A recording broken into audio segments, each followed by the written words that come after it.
Students कैसे हैं? उम्मीद है कि ठीक होंगे। आज हमने जिस चीज़ के बारे में पढ़ने जाना है वो है हमारे पास पॉलीमॉर्फिज्म। तो आ जाते हैं कि हमारे पास कि भाई पॉलीमॉर्फिज्म क्या चीज़ होती है।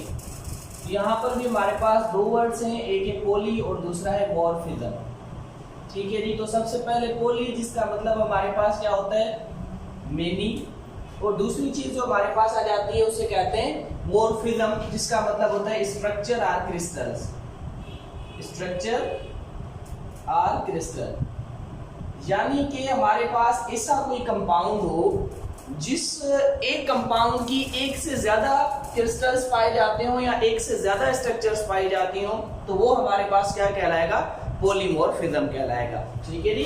इसे हम सादा से लफ्जों में कुछ इस तरह से लिख सकते हैं, a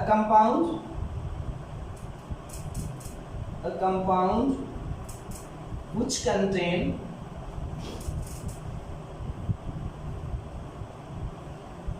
more than one structure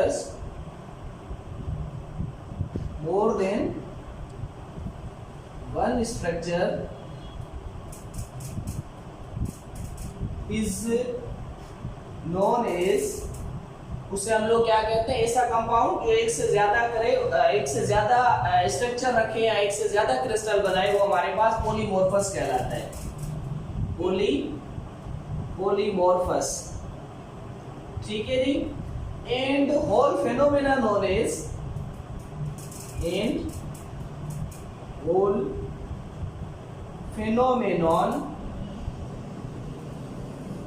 as polymorphism.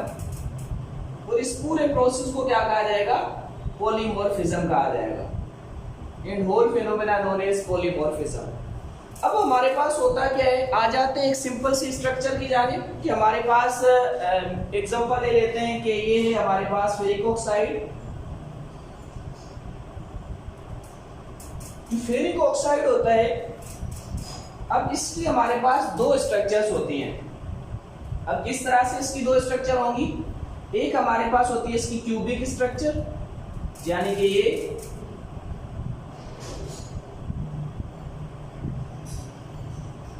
ठीक है जी, एक क्रिस्टल इसका इस तरह का होता है क्यूबिक, और दूसरा जो इसका होता है वो हमारे पास होता है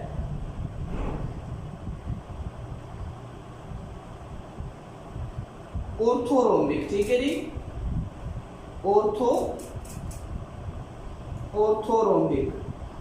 अब वो किस तरह से होगा ऑर्थोरोम्बिक,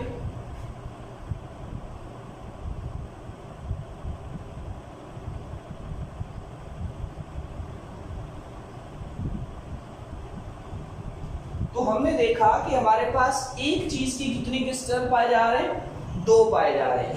तो जब हमारे पास कोई ऐसा कंपाउंड हो, उस कंपाउंड के अंदर जब दो स्ट्रक्चर्स आ जाएं, तो फिर वो हमारे पास क्या कहलाएगा, तो वो हमारे पास कहलाएगा पॉलीमॉर्फस। और इस पूरे फेनोमेना को हम लोग क्या कहेंगे, पॉलीमॉर्फिज्म कहेंगे। लेकिन कभी कभार उलझाने के लिए पूछा जाता है कि भाई बताएं कि सोडियम जो है हमारे पास क्रिस्टलाइन फॉर्म में पाया जाता है, इसका ये पॉलीमॉर्फस होगा कि नहीं होगा, यानी कि इसकी इस तरह की कोई स्ट्रक्चर बनेगी या नहीं बनेगी। तो देखें, हमेशा याद रखिएगा कि जो हमारे पास सोडियम है ये कंपाउंड नहीं है, ये एलिमेंट है। तो हमारे पास जो एलिमेंट होते हैं इनके अंदर क्रिस्टलाइन सिस्टम नहीं होता भी है तो भी उसे हम लोग पॉलीमॉर्फिज्म के अंदर नहीं पढ़ते, यानी कि वो पॉलीमॉर्फस नहीं होते। जहां हम किसकी बात करेंगे, कंपाउंड्स की। तो जब कंपाउंड्स की बात होगी तो उस वक्त जो दो किस्म की क्रिस्टल एक ही कंपाउंड के पाए जा रहे होंगे वो हमारे पास पॉलीमॉर्फस कहलाएंगे, और उस पूरे प्रोसेस को पॉलीमॉर्फिज्म कहा जाएगा। अब आ जाते हैं कि भाई वो कौन सी चीजें हैं जो इस सिस्टम के ऊपर अफेक्ट करती हैं। तो हमारे पास लिख देता हूं वो कौन से रीजंस हैं। ठीक है जी। तो हमारे पास वो रीजंस कौन से हैं जिनकी वजह से ये पॉलीमॉर्फस कंपाउंड बनते हैं, वो कौन से रीजन है। सबसे पहला जो सिंपल रीजन हमारे पास पाया जाता है वो इसकी बॉन्डिंग होती है। ठीक है जी। अगर बॉन्डिंग चेंज हो जाती है तो फिर हमारे पास क्या हो जाएगा,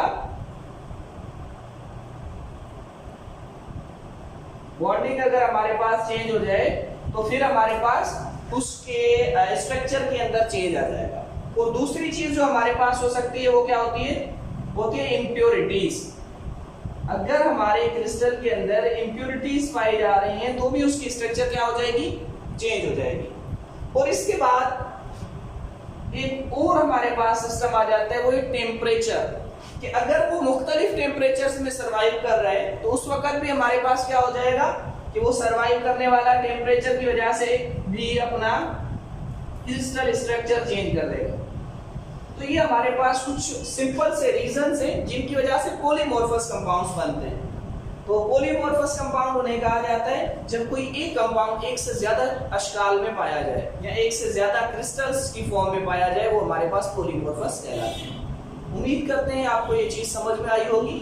अगर समझ में आई है तो जरूर कमेंट्स और लाइक कीजिएगा। तब तक के लिए सदा सुहागवती।